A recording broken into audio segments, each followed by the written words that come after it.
Stephen, we're back in the boardroom here at Ballyskay. Yeah. We've just announced the signing there of a goalkeeper.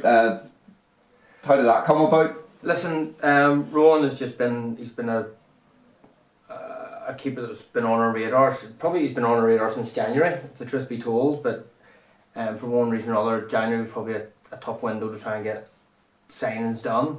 But once, as I say, once myself and Brad come in and took over permanent control of the club, it was a no-brainer. It was the first one we wanted to get nailed down, and delighted to get him. So he was top of the list? Yeah, he was top of our list.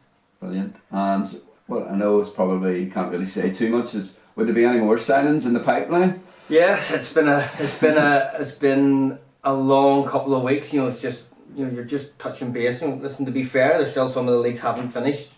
Their seasons haven't finished. Absolutely. You know, there's still a playoff for the end of the PIL, but listen, we've made some early inquiries about players, and listen, myself and Frav sat down and with a long list, and you know, obviously you have your first, second, third choice targets. They're the ones we want to try and get for, you know, obviously over the line.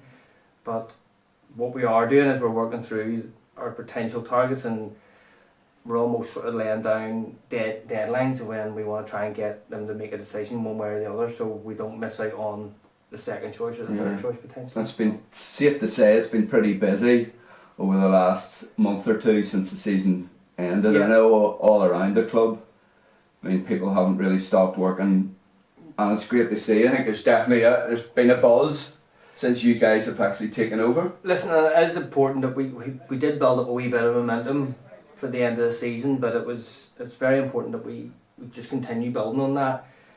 Listen, this time of year, from a coach and a manager point of view, this is the busiest time of the year actually, because we have to retain our current crop of players as well. And are we going to retain them? Well, at this moment in time, we have been everybody's on board with what we're doing, on board with the project. But listen, we finished the season quite well, and listen, there'll be a few people want to test the waters with a few of our players, which is what happens in the game. But at this moment in time, where everybody is staying put for now, but it's not even the 1st of June, so yeah, ask me again on the 1st of August.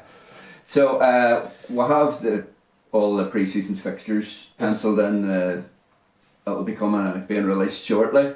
How did you go about arranging the fixtures, and what was your thinking behind them? The thinking was we want those competitive. You know, it's just about trying to build up.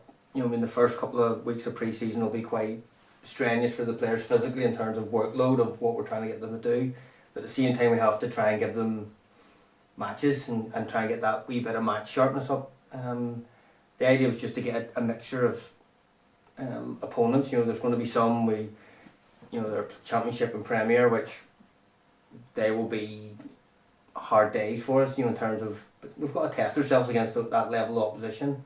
And then there's others who are Premier Amateur League teams, which will give us a different type of test, because we've got to be ready for those, because the early parts of the season, you have Irish Cup first round, you have Steel and Sons, you know, so we've got to get prepared for those types of opposition. Yeah, we need prepared for those tough slug it out matches, sort of failed so badly on before. Absolutely. We'll do. So well, that's great, and we'll get another wee interview soon, and find out what you have in store for us. Yeah, hopefully more news the next time. Good stuff. Thanks, Stephen. Cheers.